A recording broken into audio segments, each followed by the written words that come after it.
अस्सलाम वालेकुम दोस्तों, कैसे आप सब। उम्मीद करता हूँ आप सब खैरियत से होंगे। मैं हूँ आकिब अजहर। दोस्तों, आज हमने प्रेजेंट इंडेफिनिट टेंस के नेगेटिव सेंटेंसेस से मुतलिक पढ़ना है। आज हमने ये जानना है कि नेगेटिव सेंटेंसेस का फार्मूला हम किस तरह बनाएंगे और हम नेगेटिव सेंटेंसेस और यानी कि प्रेजेंट इंडेफिनिट टेंस के जो उर्दू या हिंदी ज़बान में जो नेगेटिव सेंटेंसेस हैं उनकी हम इंग्लिश किस तरह बनाते हैं, आज हमने ये जानना है। इससे पहले कि हम आज का अपना टॉपिक स्टार्ट करें, अगर आप लोग मेरे चैनल पर न्यू हैं तो मेरे चैनल को सब्सक्राइब कीजिए, इस वीडियो को लाइक कीजिए और इसे अपने दोस्तों से शेयर करना मत भूलिए। जी दोस्तों, तो बढ़ते हैं हम आज के अपने टॉपिक की जानिब। दोस्तों, नेगेटिव सेंटेंसेस यानी कि मनफी जुमले, ये नेगेटिव सेंटेंसेस क्या होते हैं? ऐसे सेंटेंसेस जिनके अंदर उर्दू या हिंदी ज़बान में लफ्ज़ ना या नहीं का इस्तेमाल किया जाता है और इंग्लिश में इसके लिए लफ्ज़ नॉट, वर्ड नॉट या नो का इस्तेमाल किया जाता है। यानी किसी काम का होना या ना होना, किसी एक्शन का होना या ना होना, किसी एक्टिविटी का होना या ना होना, किसी हैपनिंग का होना या ना होना, किसी इंसिडेंट का ना होना, यानी कि किसी इंसिडेंट का ना होना, किसी हैपनिंग का ना होना, उसको नेगेटिव में कहते हैं। अगर वो होता है तो फिर वो पॉजिटिव है और अगर नहीं होता तो फिर वो नेगेटिव होता है। जी दोस्तों, तो हमारे पास ये फॉर्मूला दिया हुआ है। सबसे पहले दिया हुआ फॉर्मूला में सब्जेक्ट, देन उसके बाद दूसरे नंबर पे दिया हुआ है हेल्पिंग वर्ब डू और डज, तीसरे नंबर पर नॉट, चौथे नंबर पर फर्स्ट फॉर्म ऑफ वर्ब और पांचवें नंबर पे ऑब्जेक्ट। दोस्तों, आप लोगों ने फ़र्क मालूम किया, आपको फ़र्क महसूस हुआ कि जो पॉजिटिव सेंटेंसेस हमने प्रेजेंट इंडेफिनिट टेंस के किए थे इससे पहले, उसके फॉर्मूले के अंदर हेल्पिंग वर्ब डू, डज और नॉट नहीं था। तो यहाँ पर हमने पहली बार हेल्पिंग वर्ब डू और डज का इस्तेमाल करेंगे और उसके बाद नॉट का इस्तेमाल करेंगे। वहाँ पर एस या एस था और नॉट और डू डज नहीं था। बाकी सब चीज़ें सेम है। पॉजिटिव सेंटेंसेस में भी सब्जेक्ट था और फर्स्ट फॉर्म ऑफ वर्ब और ऑब्जेक्ट था, और नेगेटिव सेंटेंसेस में भी first form of verb, object और सब्जेक्ट है। जी दोस्तों, तो अब हम स्टार्ट करते हैं अपने सेंटेंसेस। ज़ीशान क्रिकेट नहीं खेलता है, अगर हम इसी लफ्ज़ को नहीं को हटा देते हैं तो बन जाएगा ज़ीशान क्रिकेट खेलता है। तो नहीं लगाने से ये नेगेटिव का जुमला बन गया, यानी कि क्रिकेट ना खेले जाने का अमल हो रहा है, क्रिकेट ना खेले जाने की एक्टिविटी हो रही है। ज़ीशान क्रिकेट नहीं खेलता है, ज़ीशान क्रिकेट नहीं खेलता है। अब इसकी हमने दोस्तों इंग्लिश बनानी है। तो ज़ीशान क्या है? ज़ीशान सिंगल पर्सन है दोस्तों, ज़ीशान सिंगल पर्सन है। तो ये जो है ये इस सिंगल है, तो इसलिए इसके साथ दोस्तों डज आएगा। दोस्तों, डज जो है वो सिंगुलर सब्जेक्ट्स के साथ लगेगा और डू जो है वो प्लूरल सब्जेक्ट्स के साथ लगेगा। चाहे प्लूरल नाउन्स हो चाहे प्लूरल प्रोनाउन्स हो, उनके साथ डू लगेगा, और चाहे सिंगुलर प्रोनाउन्स हो या सिंगुलर नाउन्स हो, उनके सब्जेक्ट उनके वर्ब के साथ डज लगेगा। Zeeshan does not play cricket. जी दोस्तों, तो ये हमारा सेंटेंस हो गया, Zeeshan does not play cricket. तो इसमें ये ज़ीशान जो है ये क्या आ गया? ये दोस्तों ज़ीशान जो है सब्जेक्ट है, ये ज़ीशान सब्जेक्ट है, पहले नंबर पे ये सब्जेक्ट आ गया, जैसे इधर सब्जेक्ट पहले नंबर पे दिया हुआ है। यहाँ दूसरे नंबर पर आ गया दोस्तों हेल्पिंग वर्ब, ये हेल्पिंग वर्ब आ गया दूसरे नंबर पे। उसके बाद दोस्तों तीसरे नंबर पे क्या है? नॉट। तो यहाँ पर भी तीसरे नंबर पे नॉट आ गया। उसके बाद चौथे नंबर पे है फर्स्ट फॉर्म ऑफ वर्ब, तो ये इधर भी फर्स्ट फॉर्म ऑफ वर्ब आ गई चौथे नंबर पे। और लास्ट में पांचवें नंबर पे ऑब्जेक्ट है, और यहाँ पर भी लास्ट में जो है ना पांचवें नंबर पर क्या दिया हुआ है? ऑब्जेक्ट दिया हुआ है। ये दोस्तों इस तरह से।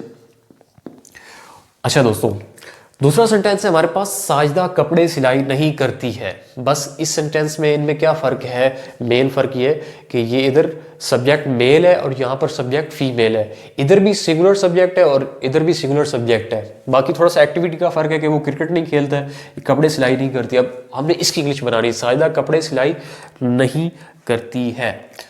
तो ये हो जाएगा दोस्तों साजिदा। साजिदा क्या है दोस्तों? साहिदा सिंगुलर है या प्लूरल है? सिंगुलर है, एक है ना, इसलिए। तो इसके साथ क्या आएगा? Does.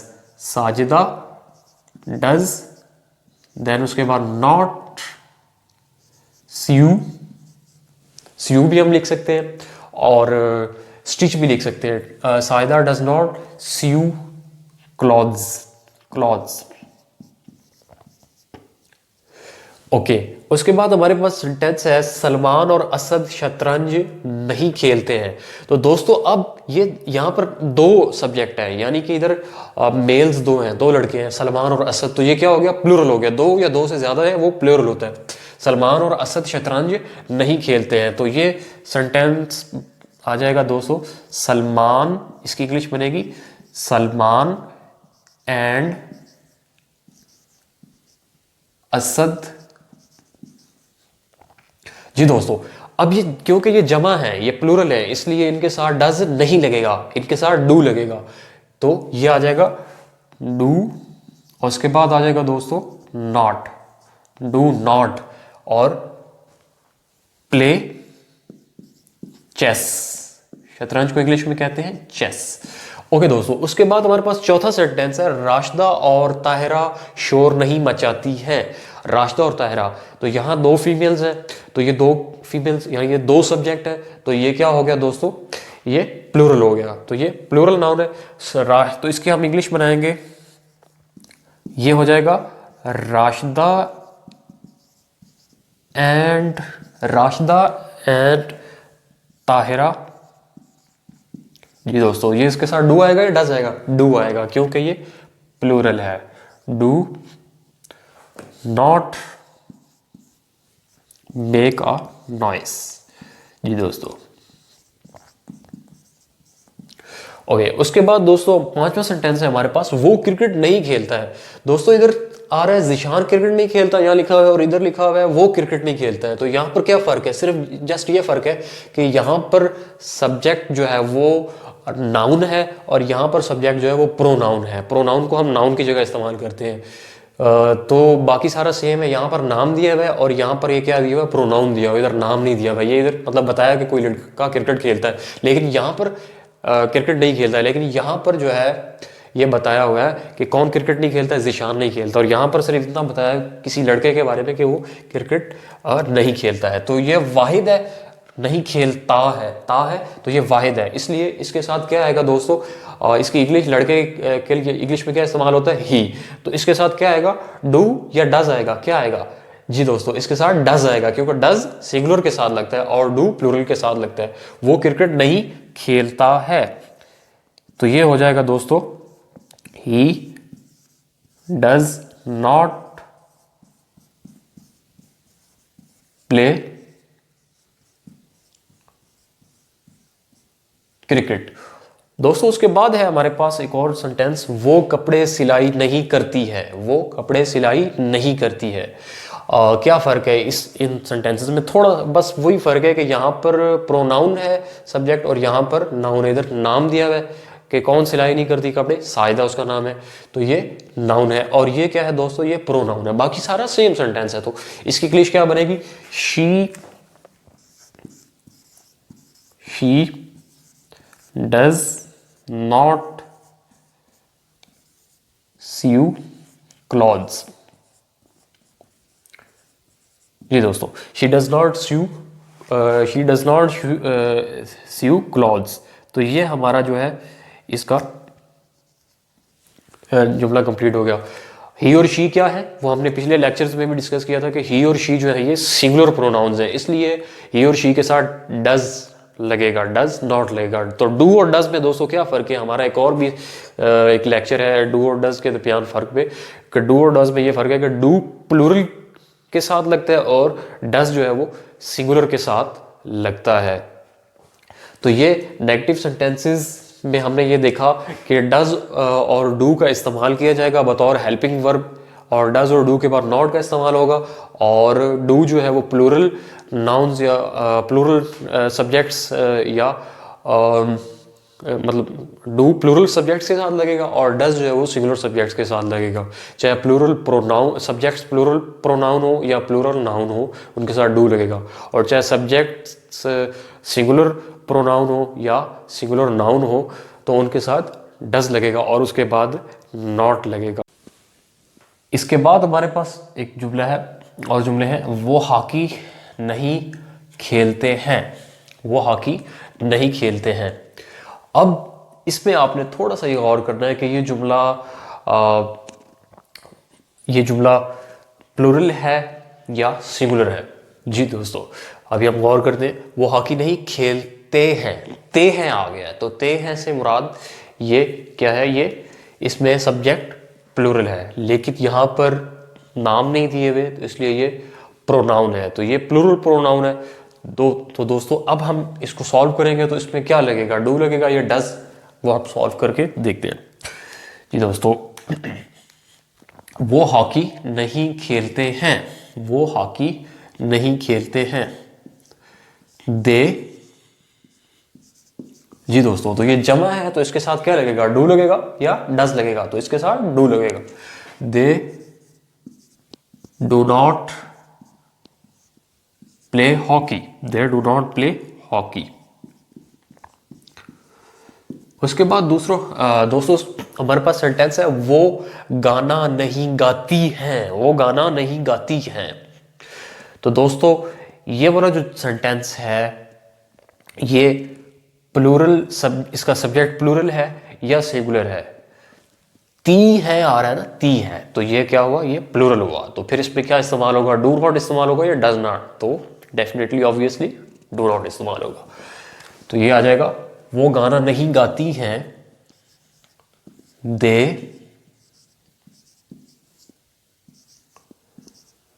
Do not sing a song. जी दोस्तों, उसके बाद हमारे पास सेंटेंस है, तुम जल्दी नाश्ता नहीं करते हो, ते हो। दोस्तों ये सेंटेंस आप बता सकते हैं कि ये आया सिंगुलर है या प्लूरल है, यानी इसका सब्जेक्ट आया कि सिंगुलर है या प्लूरल है, क्योंकि जो लफ्ज़ तुम है इसमें हम एक शख्स से खिताब करते हैं तो ये दिखने में सिंगुलर लग रहा है। जी दोस्तों, तो ये असल में इंग्लिश रूल के हिसाब से जो है ना, तुम जो है वो प्लूरल है, इसकी इंग्लिश यू है और यू जो है वो प्लूरल प्रोनाउन है, प्लूरल सब्जेक्ट है, तो इसको हम प्लूरल के तौर पर इस्तेमाल करेंगे, सिंगुलर के तौर पर इस्तेमाल नहीं कर सकते। हम उर्दू में या हिंदी में जब किसी को आप या तुम कहते हैं तो एक शख्स से भी हम खिताब करेंगे, उसे भी तुम कहेंगे।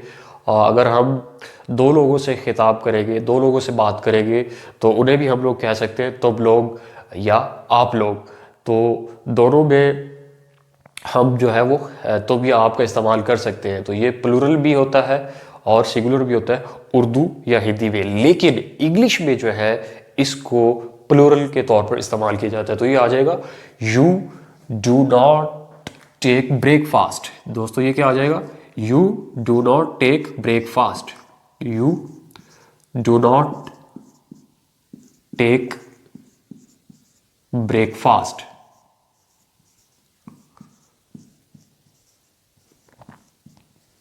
दोस्तों इसके बाद हमारे पास sentence, you do not take breakfast early, you do not take breakfast early. Okay, मैं रोजाना वर्जिश नहीं करता हूं, मैं रोजाना वर्जिश नहीं करता हूं।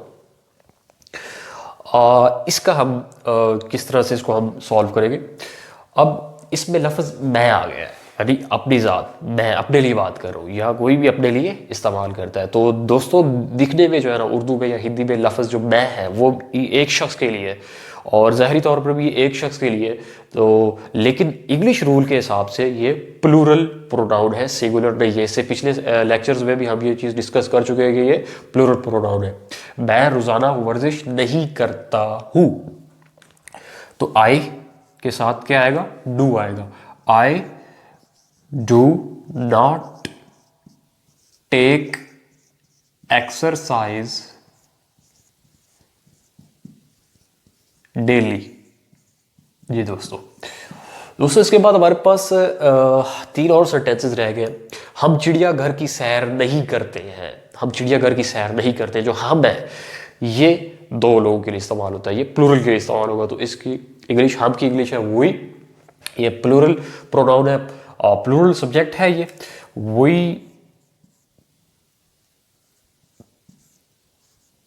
We do not visit, we do not visit zoo, चिड़ियाघर को इंग्लिश में कहते हैं जू। जी दोस्तों, तो वी के साथ भी डू लगेगा। उसके बाद दोस्तों हमारे पास है अगला सेंटेंस, वो कहानी नहीं सुनाती है, वो कहानी नहीं सुनाती है। यहां पर आपने गौर करना है कि ये कौन सा सेंटेंस है। जी दोस्तों, तो इसके साथ भी इसके साथ क्या लगेगा, डू लगेगा या डज लगेगा। सुनाती है, सुनाती है। जी दोस्तों, तो इसके साथ क्या लगेगा, डज। वो कहानी नहीं सुनाती है, she does not tell a story. Okay, उसके बाद एक और सेंटेंस है हमारे पास, लास्ट सेंटेंस है वो दिया हुआ है, वो कहानी नहीं सुनाती है, वो कहानी नहीं सुनाती है। दोस्तों यहां पर दिया हुआ है ती है और यहां पर दिया हुआ है ती है, ती है, ती है। तो यहां से हमें है और है, यहां से हमें क्लियर होगा फर्क कि ये दोनों सेम नहीं है। ती है यानी कि वहां पर एक है फीमेल, यानी कि एक सब्जेक्ट है वहां पर, और यहां पर दो या दो से ज्यादा है, तो ये सिंगुलर है और ये प्लूरल है, तो इसलिए इसके साथ डज आया। तो इधर क्या आएगा दोस्तों, डज आएगा या डू आएगा, तो इधर ऑब्वियसली डू आएगा। तो ये हो जाएगा they do not tell a story.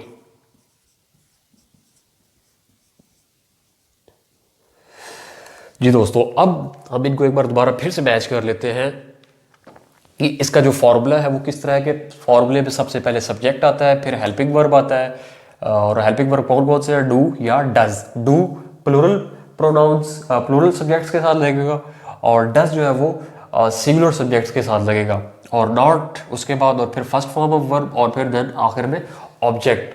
तो दोस्तों ये दे जो है वो क्या दिया हुआ है, दे यहाँ पर क्या है दोस्तों, ये सब्जेक्ट है, दे सब्जेक्ट है। उसके बाद हेल्पिंग वर्ब है हमारे पास दूसरे नंबर पे, एंड देन उसके बाद हमारे पास तीसरे नंबर पर नॉट, तीसरे नंबर पे हमारे पास क्या है दोस्तों, नॉट। और फिर हमारे पास चौथे नंबर पर क्या है, फर्स्ट फॉर्म ऑफ वर्ब। इधर भी चौथे नंबर पर फर्स्ट फॉर्म ऑफ वर्ब, यहां भी चौथे नंबर पर फर्स्ट फॉर्म ऑफ वर्ब, और एट द एंड आखिर में ऑब्जेक्ट दिया हुआ है फॉर्मूले के अंदर, तो यहां पर भी आखिर में दोस्तों ऑब्जेक्ट आ जाएगा, ये लास्ट में ऑब्जेक्ट। जी दोस्तों, सबसे पहले सब्जेक्ट, नेगेटिव सेंटेंसेस में सबसे पहले सब्जेक्ट, फिर उसके बाद हेल्पिंग वर्ब डू या डज, और उसके बाद नॉट, उसके बाद फर्स्ट फॉर्म ऑफ वर्ब, और देन उसके बाद ऑब्जेक्ट। जी दोस्तों, तो ये थे हमारे नेगेटिव सेंटेंसेस। किसके, ये हमारे नेगेटिव सेंटेंसेस थे प्रेजेंट इंडेफिनिट टेंस के। तो दोस्तों उम्मीद करता हूँ कि आपको जो है ना ये आसानी से ये वाला लेक्चर इसका समझ आ गया होगा, और इसके हम अगले लेक्चर में मज़ीद जुमले इसके हम सॉल्व करेंगे, जिसमें हम प्लूरल सब्जेक्ट्स और सिंगुलर सब्जेक्ट्स और डू और डज का जो है ना मज़ीद डिटेल में, तफसील में हम उसका इस्तेमाल करेंगे, ताकि आपको आसानी से जो है ना इसकी समझ आ सके। तो स्टेप बाय स्टेप हम लोग प्रेजेंट इंडेफिनिट टेंस को सॉल्व करेंगे। आप लोग मेरा साथ दीजिए, जिस तरह आपने एफर्मेटिव पॉजिटिव सेंटेंसेस में मेरा साथ दिया, इसी तरह आप लोग मेरा साथ नेक्स्ट लेक्चर भी स्टेप बाय स्टेप लेते जाइए। तो इस तरह जो है इजीली आपको प्रेजेंट इंडेफिनिट टेंस की इजीली समझ आ जाएगी। तो उम्मीद करता हूँ दोस्तों आज का लेक्चर कैसा लगा आपको। उम्मीद करता हूँ आसान होगा, बहुत मज़ेदार लेक्चर होगा। तो आपसे इस अगले लेक्चर में मुलाकात होती है। अगर आप मेरे चैनल पर न्यू हैं तो मेरे चैनल को सब्सक्राइब कीजिए, इस वीडियो को लाइक कीजिए और अपने दोस्तों से शेयर करना मत भूलिए। तो meet you in the next lecture. तब तक के लिए अल्लाह हाफिज़ दोस्तों।